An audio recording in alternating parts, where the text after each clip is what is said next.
Hello student, टीके study classes के YouTube channel से मैं तेजकर्ण शर्मा सभी प्यारे विद्यार्थियों का हार्दिक अभिनंदन स्वागत करता हूं। देखिए प्यारे विद्यार्थियों, आज हम पॉलिटी यानी कि हम 10th क्लास की जो एनसीईआरटी की बुक है उस पॉलिटी का जो सेकंड चैप्टर हम स्टडी कर रहे हैं। इससे पहले हमने इस चैप्टर से 2 वीडियो अपलोड कर चुके हैं। आज इसका तीसरा वीडियो है और पूरी कोशिश करेंगे कि आज इसे पूरे चैप्टर को हम कवर कर लेंगे। एक बात मैं आपको बता दूं, क्योंकि इतने दिन से मैंने वीडियो अपलोड क्यों नहीं किए, क्योंकि विद्यार्थियों मेरी तबीयत थोड़ी सी ख़राब चल रही है। आज भी तबीयत में थोड़ी सी सुधार हुआ है, तो टेंशन करने की ज़रूरत नहीं। मैं आपको पूरा जो पॉलिटी की जो एक बुक है उसको मैं पूरा पढ़ाऊँगा, ठीक है। देखिएगा, आज का जो टॉपिक है, टॉपिक का नाम है भारत में विकेंद्रीकरण, ठीक है। देखिए, विकेंद्रीकरण और केंद्रीकरण में क्या फ़र्क होता है, देखिएगा। यानी कि शक्ति का एक शक्ति का बंटवारा ना होना, कहने का मतलब ये हुआ। यानी कि हम कह सकते हैं विकेंद्रीकरण का मतलब होता है शक्ति का बंटवारा होना, और केंद्रीकरण का अर्थ होता है शक्ति का बंटवारा न होना। हम यूँ कह सकते हैं कि अगर भारत में शक्ति का क्या है, विकेंद्रीकरण, यानी कि शक्ति का बंटवारा हुआ है। जैसे हम कह सकते हैं कि सेंट्रल के पास अपनी शक्तियाँ होती है, स्टेट के पास अपनी शक्तियाँ होती है, ठीक है। तो उसको हम कह सकते हैं विकेंद्रीकरण, ठीक है। तो भारत में विकेंद्रीकरण यानी कि शक्तियों का बंटवारा है, उसकी चर्चा करेंगे। देखिएगा, ध्यान लगाइएगा। थोड़ा सा मैं इसको जूम कर लेता हूँ। हाँ, देखिएगा, हमने अभी पढ़ा कि संघीय सरकारें 2 या अधिक स्तरों वाली होती है। यानी कि हम संघ जो सरकारें होती है वो 1 या 1 से अधिक हो सकती है, या 2 या 2 से अधिक भी हो सकती है। हमने अपने देश में 2 स्तरों वाली सरकार की चर्चा भी हमने की है। एक तो आपकी सेंट्रल गवर्नमेंट और एक स्टेट गवर्नमेंट, ठीक है। पर भारत जैसे विशाल देश में सिर्फ 2 स्तर की शासन व्यवस्था से ही बढ़िया शासन नहीं चल सकता। भारत के प्रांत यूरोप के स्वतंत्र देशों से बड़े हैं। कहने का मतलब है कि भारत का जो शासन है वो भारत का शासन 2 स्तर की शासन व्यवस्था से ही अच्छा चल सकता है, ठीक है।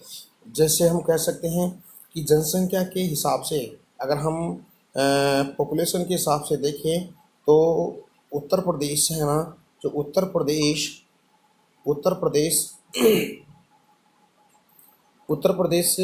रूस से बड़ा है, ठीक है। और महाराष्ट्र लगभग जर्मनी से क्या है, बराबर है।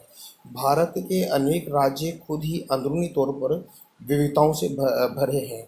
यानी कि हम यूँ कह सकते हैं, अगर हम क्षेत्रफल की दृष्टि से देखें कि विश्व का सबसे बड़ा देश आपका कौन, रशिया है, रूस है। लेकिन उत्तर प्रदेश यानी रशिया को जनसंख्या के हिसाब से अगर देखें तो रशिया को पीछे छोड़ के हमारा उत्तर प्रदेश विश्व में इसी रशिया से सबसे बड़ा देश है, ठीक है, राज्य है, सॉरी। महाराष्ट्र लगभग जर्मनी के बराबर है अगर हम जनसंख्या की दृष्टि से देखें तो, ठीक है। भारत में अनेक राज्य खुद भी अंदरूनी तौर पर विविधताओं से भरे हैं। हम कह सकते हैं वैसे तो हमारा भारत विविधताओं वाला देश है, लेकिन हम एक राज्य की अगर चर्चा करें तो एक राज्य भी विविधताओं वाला राज्य है, क्योंकि इसमें जाति, धर्म, लिंग भेद, ठीक है, भाषा, संस्कृति है, और उनका खान पान, रहन सहन, वेशभूषा सब अलग अलग है। तो इसी को हम विविधताओं वाला देश कहते हैं। इसीलिए हमारे भारत को विविधतम एकता वाला देश कहा है, ठीक है। इस प्रकार इन राज्यों में भी सत्ता को बांटने की ज़रूरत है। इस प्रकार जो हमारा जो राज्य है, इस प्रकार जिस तरह जो विविधताओं वाला देश है, इस तरह सत्ता को बांटने की हमें ज़रूरत है। भारत में संघीय सत्ता की साझेदारी 3 स्तरों पर करने की ज़रूरत है। अगर हम भारत की जो संघीय सत्ता यानी कि हम कह सकते हैं जो हमारे केंद्र की जो शक्ति है, उस शक्ति को इस शक्ति को 3 स्तरों पर बांटने की ज़रूरत है। और तीसरा स्तर कौन सा होना चाहिए, तीसरा स्तर स्थानीय सरकारों का हो, यानी कि आपको पता है कि अब आपका 92वां और 93वां जो संविधान संशोधन हुआ है, उसमें हमने जो तीसरा स्तर भी एक जोड़ा है, यानी कि स्थानीय सरकारें हमने जोड़ी है। तो अब हो गया है विकेंद्रीकरण का मतलब हो गया कि जो सत्ता की साझेदारी है वो 3 स्तरों वाली होगी हमारे भारत में। एक तो हमारी जो सेंट्रल गवर्नमेंट हो गई, एक स्टेट गवर्नमेंट हो गई, और एक आपकी स्थानीय सरकारें, जिसमें आपको मैंने बताया था स्थानीय सरकारों को 2 स्तर में बांटा गया है, एक नगरीय निकाय, एक ग्रामीण क्षेत्र में। ठीक है, स्थानीय क्षेत्र में नगरीय निकाय में देखें तो नगर पालिका, नगर परिषद और नगर निगम। इधर देखें हमारे ग्रामीण क्षेत्र में देखें तो ग्राम पंचायत, पंचायत समिति और जिला परिषद। ऐसे हमारी सत्ता का क्या कर दिया गया है, विकेंद्रीकरण कर दिया गया है। तो तीसरा स्तर कौन सा होना चाहिए, स्थानीय सरकारों का होना चाहिए। ठीक है दोस्तों, आगे बढ़ते हैं। भारत में सत्ता के विकेंद्रीकरण के पीछे यही तर्क दिया गया है। इसके फलस्वरूप 3 स्तरों की सरकार का संघीय ढांचा सामने आया, जिसे तीसरे स्तर को हम स्थानीय स्वशासन कहते हैं। तो आई होप डियर स्टूडेंट ये चीज़ें आपको समझ में आ रही है। ठीक है, तो विकेंद्रीकरण का अर्थ आपको समझ में आया, यानी कि सत्ता का या सत्ता की साझेदारी का बंटवारा होना, और तीसरा स्तर और जोड़ देना। ठीक है, जिसको हम स्थानीय स्वशासन हम कह सकते हैं। ठीक है, आगे बढ़ते हैं। जब केंद्र और राज्य सरकार ने शक्तियां लेकर स्थानीय सरकारों को दी जाए तो उसे सत्ता का विकेंद्रीकरण भी हम कह सकते हैं। ठीक है, विकेंद्रीकरण के पीछे बुनियादी सोच यह है कि अनेक मुद्दों और समस्याओं का निपटारा स्थानीय स्तर पर ही बढ़िया ढंग से हो सकता है। इसका मतलब ये हुआ कि विकेंद्रीकरण, यानी कि जो विकेंद्रीकरण के पीछे जो बुनियादी सोच है हमारी, है ना, वैसे तो हमारे गांधी जी की भी सोच यही थी कि अगर बुनियादी सोच है तो आपको सत्ता का विकेंद्रीकरण करिए, और स्थानीय स्वशासन को भी उसको, यानी कि जो स्थानीय स्वशासन है ग्रामीण क्षेत्र को, नगरीय क्षेत्र को, उसकी भी एक शक्ति, उसको भी पावर मिलने चाहिए। तब जाके राजनीति जो एक शक्ति है वो बहुत मजबूत हो सकती है। ठीक है, तो देखिएगा, तो अनेक मुद्दों पर और समस्या का निपटारा हम स्थानीय स्तर पर भी बढ़िया ढंग से हो सकता है। लोगों को अपने इलाकों की समस्याओं की बेहतर समझ होती है। लोगों को इस बात की भी अच्छी जानकारी होती है कि जैसे कि पैसा कहाँ खर्च किया जाए और चीज़ों का अधिक कुशलता से उपयोग किस तरह किया जा सकता है। ये जानकारी, यानी कि निचले स्तर की जो सरकारें होती है उसको पता होता है, इसीलिए ये राजनीति में अपनी अहम भूमिका निभाती है। इसके अलावा स्थानीय स्तर पर लोगों को फैसलों में सीधे भागीदारी बनाना भी संभव हो सकता है। इससे लोकतांत्रिक भागीदारी की आदत पड़ती है। स्थानीय सरकारें की स्थापना स्वशासन के लोकतांत्रिक सिद्धांत के वास्तविक बनाने का सबसे अच्छा तरीका है। तो आई होप फ्रेंड्स ये चीज़ें आपको समझ में आ रही है। आगे बढ़ते हैं, देखिएगा, विकेंद्रीकरण की ज़रूरत हमारे संविधान में भी स्वीकार की गई है। इसके बाद से गांव और शहर के स्तर पर सत्ता के विकेंद्रीकरण की कई कोशिश हुई है। सभी राज्यों में गांव के स्तर पर ग्राम पंचायतों, शहरों पर नगर पालिकाओं की स्थापना की गई थी। तो देखिएगा, ग्राम क्षेत्र पर तो ग्राम पंचायत और नागरीय क्षेत्र में नगर पालिकाओं की स्थापना की गई, पर इन्हें राज्य सरकार के सीधे नियंत्रण में रखा गया था। ठीक है, इन स्थानीय सरकारों के लिए नियमित ढंग से चुनाव भी नहीं कराए जा सकते थे। इसके पास न तो अपना कोई अधिकार था और न ही कोई संसाधन थे। इस प्रकार प्रभावी ढंग से सत्ता का विकेंद्रीकरण नाम मात्र का हुआ था। लेकिन बाद में देखना 1992 और 1993, यानी कि 92वां और 93वां संविधान संशोधन हुआ, उसमें थोड़ा सा संशोधन हुआ है। देखिएगा, वास्तविक विकेंद्रीकरण की दिशा में एक बड़ा कदम 1992 यानी कि 1992 में उठाया गया। तो इसको याद रखिएगा, संविधान में संशोधन करके लोकतांत्रिक शासन व्यवस्था के इस तीसरे स्तर को ज़्यादा शक्तिशाली और प्रभावी बनाया गया। अब देखिएगा यहाँ पे क्या क्या बातें होती है। फर्स्ट देखिएगा, अब स्थानीय स्वशासी निकायों के चुनाव नियमित रूप से कराना संवैधानिक बाध्यता है। अब यहाँ से अगर तीसरा स्तर जोड़ दिया गया है स्थानीय सरकारें, तो सरकारें 1992 में जोड़ दिया गया। तो अब यहाँ से क्या होता है कि जैसे ग्रामीण क्षेत्र में देख लीजिएगा, नगरीय क्षेत्र में देख लीजिएगा, इससे क्या होता है कि जो नियमित रूप से जो चुनाव है वो संवैधानिक रूप से कराए जाएंगे। ठीक है, जिस तरह सेंट्रल गवर्नमेंट में नियमित रूप से चुनाव होते हैं, वैसे ही राज्य सरकार यानी कि आपकी स्टेट गवर्नमेंट में भी चुनाव होते हैं नियमित रूप से। अभी यहाँ से भी ग्रामीण क्षेत्र और नगरीय क्षेत्र में भी चुनाव क्या होंगे, नियमित तरीके से होंगे। तो इसका मतलब ये हुआ है। ठीक है, अगला है निर्वाचित स्वशासी निकायों के सदस्य तथा पदाधिकारियों के पदों से अनुसूचित जातियों और अनुसूचित जनजातियों और पिछड़ा जातियों की सीटें भी आरक्षित की गई। यहाँ से एक बढ़िया अमेंडमेंट हुआ है कि जो निर्वाचित स्वशासी निकाय है वहाँ और उनकी जो पदाधिकारी हैं, उन पदाधिकारियों के लिए जो अनुसूचित जाति है और अनुसूचित जनजाति और पिछड़ा वर्ग है, SC ST OBC के लिए सीटें आरक्षित की गई है। तो ये भी बहुत बढ़िया अमेंडमेंट हुआ है जो थर्ड स्तर की जो स्थानीय स्तर की सरकारों को मजबूत बनाने के लिए। यहाँ से सबसे बढ़िया बात निकल के आती है कि कम से कम 1/3 पद यानी कि 1/3 1/3 पद यानी कि 33% पद महिलाओं के लिए भी आरक्षित किए गए। तो देखिए विद्यार्थियों, जो महिलाओं के लिए जो राजनीति के अंदर जो आरक्षण है उसकी आरक्षण की बात की गई है, लेकिन ध्यान देना कि ना तो केंद्र में और न ही राज्य में महिलाओं को राजनीति में आरक्षण नहीं दे रखा है, लेकिन थर्ड स्तर की जो स्थानीय सरकारें हैं यहाँ पर उनको 33% आरक्षण दिया गया है। तो ये चीज़ आप याद रखिएगा। सॉरी दोस्तों, तबीयत थोड़ी सी डाउन है। हाँ, तो देखिएगा स्थानीय स्तर पर महिलाओं को 33% आरक्षण 33% यानी कि 1/3 आरक्षण दे रखा है।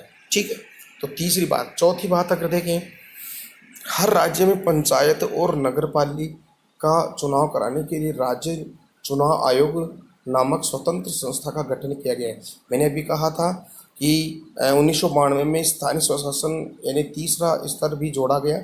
इससे सेंट्रल और आपकी स्टेट गवर्नमेंट भी नियमित रूप से चुनाव हो रहे हैं। वैसे अब स्थानीय सरकारों यानी कि नगर निकाय और आपकी स्थानीय स्वशासनों में भी नियमित रूप से चुनाव होंगे और होते आ रहे हैं। ठीक है, इस 1992 के बाद में। तो ये चुनाव कौन करवाता है? राज्य निर्वाचन आयोग करवाता है। ठीक है, तो ये याद रखिएगा, हर राज्य में पंचायत और नगर पालिका चुनाव कराने के लिए राज्य चुनाव आयोग का गठन किया गया है और वो स्वतंत्र रूप से क्या करवाता है, निष्पक्ष रूप से चुनाव करवाता है। ठीक है, आगे बढ़ते हैं। राज्य सरकारों को अपने राजस्व और अधिकारों का कुछ हिस्सा इन स्थानीय स्वशासी निकायों को देना पड़ा है। सत्ता में भागीदार की प्रकृति हर राज्य में अलग अलग है। ठीक है, तो ये अमेंडमेंट हुए हैं आपके जो स्थानीय स्वशासन के लिए 1992। ठीक है, अमेंडमेंट हुआ है। ठीक है, इंडियन कॉन्स्टिट्यूशन अमेंडमेंट हुआ है इसका। अब देखिए आगे और क्या बात है। गाँव के स्तर पर मौजूद स्थानीय शासन स्वास्थ्य व्यवस्था को पंचायती राज के नाम से भी हम जान सकते हैं। तो स्थानीय स्वशासन है उसको हम पंचायती राज के नाम से भी हम जान सकते हैं। ठीक है, तो इसको भी आप याद रखिएगा। प्रत्येक गांव में, ठीक है, यानी कि कुछ राज्यों में ग्राम समूह में एक ग्राम पंचायत होती है। एक ग्राम पंचायत होती है। यह एक तरह की परिषद है जिसमें कई सदस्य और एक क्या होता है, अध्यक्ष होता है। सदस्य वार्डों से चुने जाते हैं और उन्हें सामान्यतया पंच कहा जाता है। ठीक है, सरपंच पंच आपको पता होना चाहिए। ठीक है, तो उनका कौन चुनता है, सामान्यतः उसको पंच कहा जाता है। अध्यक्ष को क्या प्रधान या सरपंच कहा जाता है।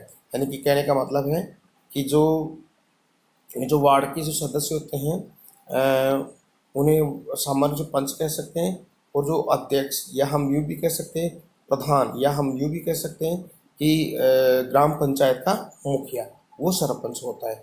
इसका चुनाव गांव अथवा वार्ड में रहने वाले सभी वयस्क लोग मतदान के जरिए करते हैं। यानी कि उनका चुनाव होता है सरपंच का और वार्ड पंच का प्रत्यक्ष रूप से चुनाव होता है, ठीक है, जिसमें जनता अपनी महत्वपूर्ण भूमिका निभाती है।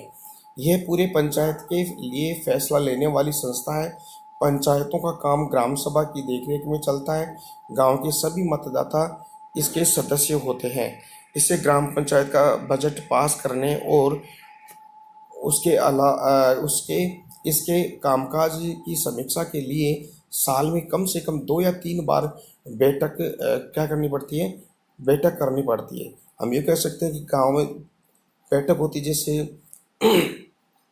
15 अगस्त है, 26 जनवरी है और 2 मई है और 1 मई और 2 अक्टूबर को ये 4 बैठकें होती है, ठीक है, ग्राम पंचायत की। स्थानीय शासन का ढांचा जिला स्तर तक का है।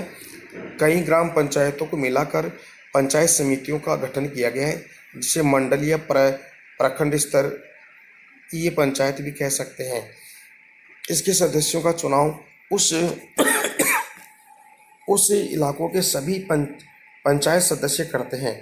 किसी जिले की सभी पंचायत समितियों को मिलाकर जिला परिषद का गठन किया है, जिससे जिला परिषद के अधिकांश सदस्यों का चुनाव होता है। जिला परिषद इस जिले के लोक सभा और विधानसभा के लिए चुने गए सांसद और विधायक तथा जिला स्तर की संस्थाओं को कुछ अधिकारी भी सदस्य के रूप में होते हैं।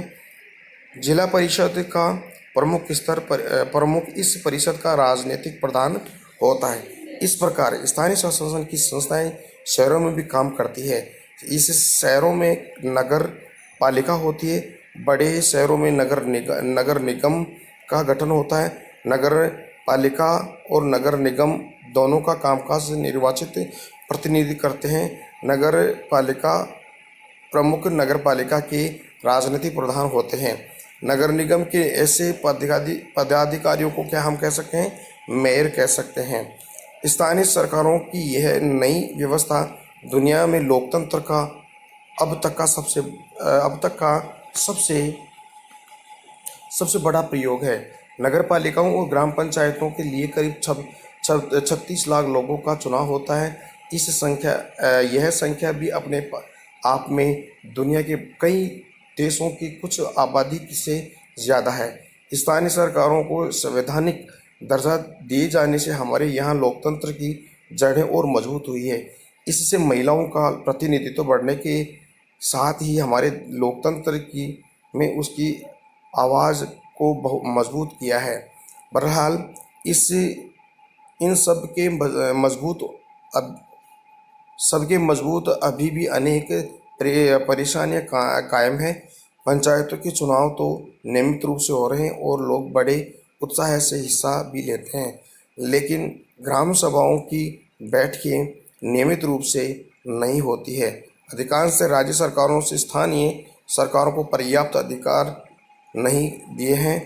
इस प्रकार हम स्वशासन की आदर्श स्थिति से काफ़ी दूर हैं। तो डियर स्टूडेंट, आज हमने ये पूरा का पूरा वीडियो आपने शायद देखा भी होगा और सुना भी होगा, और अब इसके आप लगातार इसका वर्क कीजिएगा और अपना जो 10th क्लास का जो ग्रुप बना हुआ है व्हाट्सएप ग्रुप, वहाँ पर उसके अपने वर्क को सेंड कीजिएगा। हम कल फिर एक नए टॉपिक के साथ चर्चा करेंगे। तब तक के लिए मेरे को इजाज़त दीजिएगा। नमस्कार।